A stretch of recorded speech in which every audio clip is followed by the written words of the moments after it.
আন এটা আশ্বস্ত হ'ব লগা খবৰ হৈছে যে আঁচনিভুক্ত কৰ্মচাৰীসকলক দৰমহা দিম বুলি কৈছে। দৰমহা মাননীয় মুখ্যমন্ত্ৰীয়ে দৰমহাৰে কি বুজাইছে আমি নাজানো। যিয়ে নহওক তেওঁলোকে কৈছে যে তেওঁলোকৰ দৰমহা বৃদ্ধিৰ কাৰণে ৰাজ্য চৰকাৰখনে চিন্তা কৰি আছে আৰু অহা বাজেটত এটা বাজেট প্ৰস্তাৱ ৰখাৰ কথাও তেওঁলোকে ঘোষণা কৰিছে। এইটো সাধাৰণ কথা নহয়, কিন্তু ঘোষণা এটা কৰিছে মাননীয় মুখ্যমন্ত্ৰী ডাঙৰীয়াই। এই দুইটা ঘটনাই অসমৰ শ্ৰমিক আন্দোলনৰ কাৰণে আমি CITUৰ নেতৃত্বত যিবিলাক আমি আন্দোলন সংগ্ৰাম কৰিছোঁ তাৰ কাৰণে এটা সামান্য পৰিমাণে ভাল খবৰ। মই এই শব্দটোৱে কৈছোঁ, এটা সামান্য পৰিমাণে ভাল খবৰ এইকাৰণেই যে এই চৰকাৰখনৰ নীতিৰ ওপৰত আমাৰ বিশ্বাস খুব কম। কাৰণ এই চৰকাৰখনৰ নীতিটো কোনো অৱস্থাতেই অসমৰ উদ্যোগ প্ৰতিষ্ঠান ৰক্ষাৰ সপক্ষে আমি বিগত সময়ত দেখা নাই আৰু অহা সময়তো হ'ব বুলি তেনেকুৱা ধাৰণা নহয়। একেই ধৰণে এই চৰকাৰখনে সাধাৰণ শ্ৰমজীৱী ৰাইজৰ সপক্ষে কাম কৰাৰ উদাহৰণ একেবাৰেই কম। গতিকে এই অৰ্থত এতিয়া যে ৰাইজৰ দাবীৰ প্ৰতি সঁহাৰি দিব বিচাৰিছে, যিটো কিছুমানে আলোচনা কৰিবলৈ কৈছে যে শিলে সাৰ পালে, অৱশেষত শিলেও সাৰ পালে। অৰ্থাৎ ইমান দিন ধৰি ক'বলৈ গ'লে বিভিন্ন তাল বাহানা কৰি থকা এই চৰকাৰখনে অৱশেষত গৈ আমাৰ আঁচনিভুক্ত কৰ্মচাৰীসকলক দৰমহা দিয়াৰ কথাটো কৈছে। দৰমহা যদি প্ৰকৃতাৰ্থত মাননীয় মুখ্যমন্ত্ৰীয়ে দৰমহা দিয়ে তেতিয়াহ'লেতো আৰু বেছি প্ৰশংসনীয় কাম হ'ব। কিয়নো এই আঁচনিভুক্ত কৰ্মচাৰীসকলে দৰমহা বা মজুৰি নাপায়, এওঁলোকে সামান্য এটা মাননি পায়, অনাৰেৰিয়াম পায়। এওঁলোকৰ কোনো দৰমহা গাঁথনি নাই। আমি যিটো ইংৰাজীত চেলাৰী বুলি কোৱা হয় আৰু আইনত দৰমহা শব্দৰ অৰ্থ যি ধৰণে ব্যাখ্যা কৰা হৈছে সেই অৰ্থত এওঁলোকে তেনেকুৱা কোনো দৰমহা নাপায়। এই আঁচনিভুক্ত কৰ্মচাৰীসকলে অংগনবাড়ী কৰ্মী আৰু সহায়িকাসকলে 6,000 কৰ্মীসকলে 6,500 টকা পায়। কেন্দ্ৰীয় চৰকাৰৰ 4,500 টকা, ৰাজ্য চৰকাৰৰ 2,000 টকা। একেধৰণে সহায়িকাসকলে 3,250 টকা পায় মাহিলী মাত্ৰ।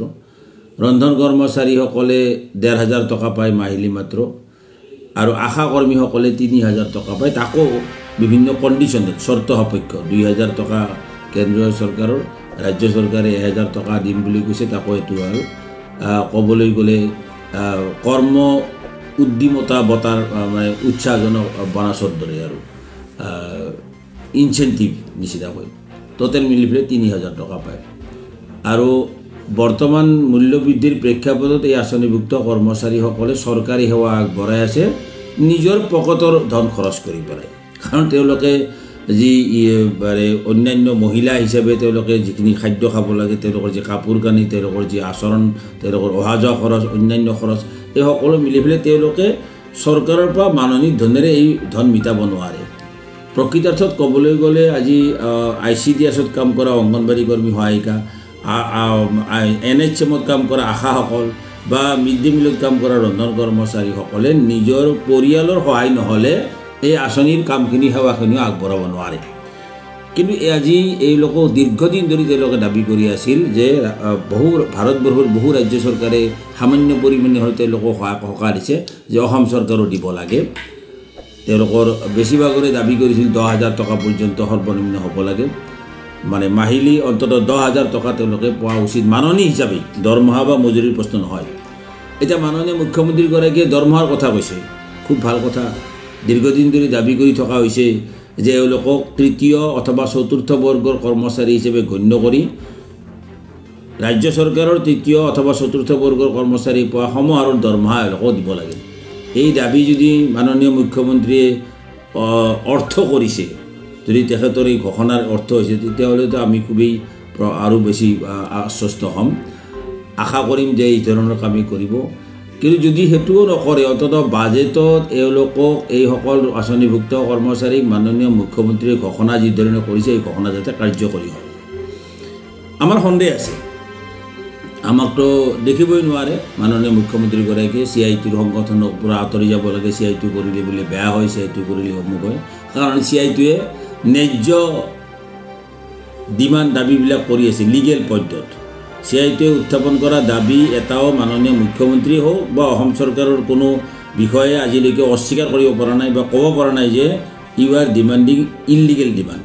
ইউৰ ডিমাণ্ডছ আৰ ইলিগেল ডিমাণ্ড এই কথাটো কোনো ক'ব পৰা নাই আপোনালোকৰ দাবীবিলাক অন্যায় দাবী এই কথা কোনো ক'ব পৰা নাই এতিয়া এই দাবী যদি আজি তেওঁলোকে গ্ৰহণ কৰে আমি খুবেই আশ্বস্ত হ'ম গতিকে আমি আশা কৰিম যে মাননীয় মুখ্যমন্ত্ৰীৰ ঘোষণা অনুসৰি যাতে অহা বাজেটত এওঁলোকৰ কাৰণে কোনো সুকীয়া বাজেট প্ৰস্তুত কৰি এই সকল আঁচনিভুক্ত কৰ্মচাৰীক প্ৰত্যেকেই যাতে অন্তত সৰ্বনিম্ন 10,000কৈ মাহিলী মাননি পোৱাৰ এটা ব্যৱস্থা কৰে এইটো হৈছে CITৰ ফালৰ পৰা আমাৰ আবেদন অসমৰ শ্ৰমজীৱী মানুহে CITৰ ফালৰ পৰা এই প্ৰচেষ্টাক আদৰণি জনাম নামৰূপ ফাৰ্টিলাইজাৰ ৰক্ষা হ'ব লাগে নামৰূপৰ নগৰখন ৰক্ষা হ'ব লাগে অসমৰ ঐতিহ্যপূৰ্ণ এটা ইণ্ডাষ্ট্ৰী ৰক্ষা হ'ব লাগে একেই সময়তে অসমৰ অন্যান্য যিকেইটা ইণ্ডাষ্ট্ৰী ৰুগ্ন অৱস্থাত আছে সেইকেইটাকো পুনৰুজ্জীৱিত কৰাৰ কাৰণে ৰাজ্য চৰকাৰ আৰু কেন্দ্ৰীয় চৰকাৰে নিজে ব্যৱস্থা গ্ৰহণ কৰিব এই দুটা কথা আমি অসমৰ ৰাইজক আমি জনালোঁ আৰু পুনৰবাৰ আবেদন জনাম যে এয়া হৈছে কিন্তু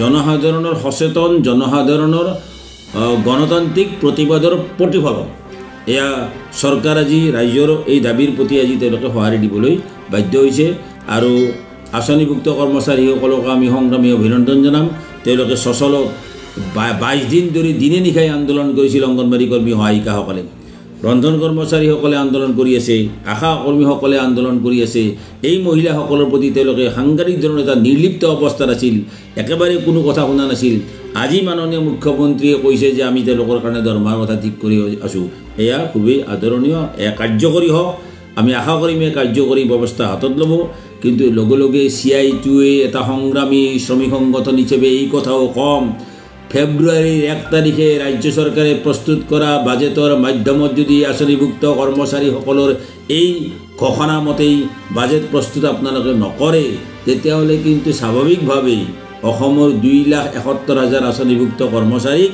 CITয়ে আকৌ নেতৃত্ব প্ৰদান কৰি এই চৰকাৰৰ এই নীতিৰ বিৰুদ্ধে কিন্তু প্ৰবল প্ৰতিবাদ হ'ব যি প্ৰতিবাদক আপুনি বাধা দিয়াৰ ক্ষমতা আপোনালোকৰ হয়তো কিমানখিনি থাকিব আমাৰ সন্দেহ আছে আৰু অসমৰ ৰাইজক আমি আবেদন জনাম এই ধৰণৰ যদি 1 তাৰিখৰ যদি আকৌ প্ৰবঞ্চনাৰ সন্মুখীন হ'ব লগা হয় আকৌ যদি বঞ্চনাৰ সন্মুখীন হ'ব লগা হয় স্বাভাৱিকতে কিন্তু এই খবৰ উদ্গীৰণ ঘটাৰ স্বাভাৱিকতেই সম্ভাৱনা থাকিব এই আশা এই সম্ভাৱনা আমাৰ সন্মুখত ৰৈ আছে আমি আশা কৰিম অসমৰ জনসাধাৰণে নিশ্চয় অসম চৰকাৰৰ ক্ষেত্ৰত এই সজাগ দৃষ্টি ৰাখিব মুখ্যমন্ত্ৰীগৰাকীৰ এই ঘোষণা যাতে সঠিকভাৱে কাৰ্যকৰী হয় ফাৰ্টিলাইজাৰ ৰক্ষা হয় আঁচনিভুক্ত কৰ্মচাৰীসকলৰ অধিকাৰ ৰক্ষা হয় এই কথা কৈ নমস্কাৰ জনাইছোঁ গতিকে বাইদেউসকল এয়া নিশ্চয় ৰাজ্যৰ অংগনবাড়ী কৰ্মী সহায়িকা ৰন্ধন কৰ্মী আৰু আশা কৰ্মীসকলৰ বাবে এটা অত্যন্ত জৰুৰী খবৰ হয় সেয়েহে ভিডিঅ'টো লগৰ বান্ধৱীসকলক শ্বেয়াৰ কৰি খবৰটো জনাই দিব লগতে নতুনকৈ অহা বাইদেউসকলে আমাৰ এই চেনেলটো ছাবস্ক্ৰাইব কৰি ল'ব